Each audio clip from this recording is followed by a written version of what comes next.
Welcome back to Stuff You Like with Ursa and Ursa. Today, Women, Part 2. Last week we talked a bit about Mrs. Hudson, Sarah and Sally. So this week we're starting with a whole passel of minor characters and finishing up with Molly Hooper. While Anthea seems pretty but ditzy, she works for Mycroft, so one assumes there's a brain under there.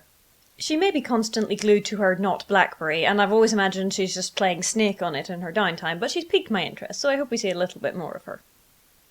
Harry Watson and Clara we haven't seen on screen at all. Though Harry does leave ship-teasing comments about Sherlock and John on John's blog, which gives us a little insight into the brother-sister dynamic, because John claims never to have got on with her, but she seems quite keen to be sisterly. And by sisterly I mean continuously teasing. Watson didn't have a sister, as far as I know. Her alcoholism is a reference to a study in Scarlet, of course, but I wonder if they're going to do anything with that. Certainly for now she's just a fuzzy background character. As for Clara, here's what we know about her. She's Harry's ex-wife. Yep, that's it. But now we get on to the more problematic characters. Hello, Soo Lin. Hi, General Shan. Now let me say that I like how the head of the Chinese triad or Tong or smuggling ring or the Black Lotus or whatever is a woman.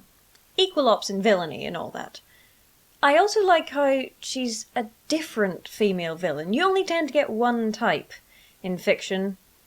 The vampy seductress with an impractical wardrobe. It's nice that Shan's not, even if she does hold the idiot ball. Serious competence fail, ma'am. How can you not tell that Sherlock is Sherlock and John is John? I mean... Let's do your research. Still, interdiegetically speaking, possibly Mycroft has been working hard at keeping his little brother flying under the radar. I know I would. And it gives us more variety, I suppose. We have lots of competent male and female characters in Sherlock, so we need to balance it out with ones who are malevolent, to be sure, but probably have trouble remembering which shoe goes on which foot. And now we come to Soo Lin. Soo Lin is mostly a collection of dull Mary Sue stereotypes. Poverty, deprivation, dead parents, orphans, brother... foreign? I don't know. And I'm not entirely sure why, but we don't have much time to ponder this because she's fairly smartly killed off. That said, it happily does not constitute a fridge stuffing. Oh, right. Stuffed into the fridge is when a character is killed off in a particularly gruesome manner and left to be found just to offend or insult someone or to cause someone serious anguish. Thanks, TV tropes. In universe she is killed because she refused to help her brother track down the jade pin? Because he felt she betrayed him? But in terms of the story, her plot power is dying. She is killed to show us that the smugglers are serious, that we're looking for Chinese antiquities, and that John is an idiot. John has a gun. John has military training. John knows that she is the target. And what does he do? He goes herring off after Sherlock. Like I said, in this episode the idiot ball gets passed around like a really good-looking wife at a swingers weekend. Anyway, our major supporting female character this week is Molly, so let's move swiftly on. Where Sally reminds us that Sherlock can be a right callous bastard. It's going by the state of her knees. Molly's plot power is to remind us, as if we needed the hint, that not everyone finds Sherlock repulsive. We already know through John and Mike Stamford that some men at least seem to like him. Mrs. Hudson likes him in a friendly, motherly sort of way, and Molly thinks he's a bit of a dish and asks him out within 3 minutes of us meeting her. Hooray for that, says I, because even though her taste is questionable, well, Sherlock is a smug, superior, callous idiot, even if he does have a magnetism that he can turn on you. At least she's being proactive about it. She seems quite quiet, but she has no problem offering coffee, so to speak, so it's not because of a lack of confidence.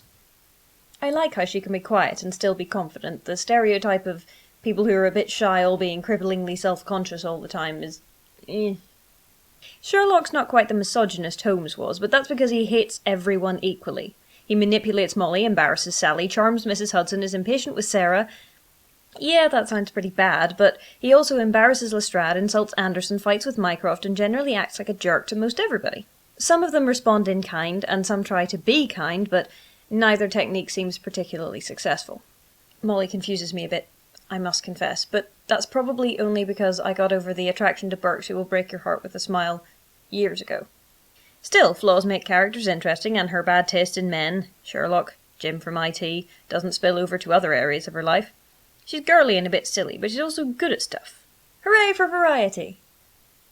And to be honest, Jim from IT, as Jim from IT and not Moriarty, probably seemed like quite a good catch. And it wouldn't be reasonable to assume that he was gay. Because it wouldn't be reasonable to assume that someone who's nice to you and calls your nose cute and goes on dates with you and generally flirts with you is gay. That would be a stupid assumption. She is a bit of a doormat sometimes, Molly, though mostly just to Sherlock, but that's not bad or setting a bad example.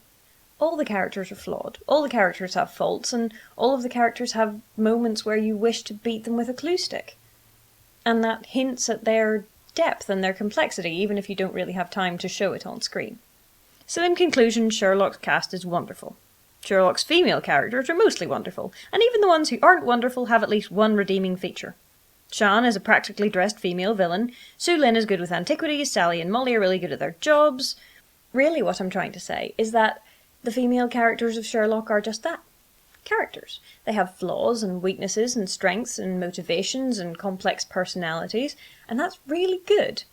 There are unfortunate implications associated with some of them, but for the most part they're a really interesting bunch. And they deserve more love.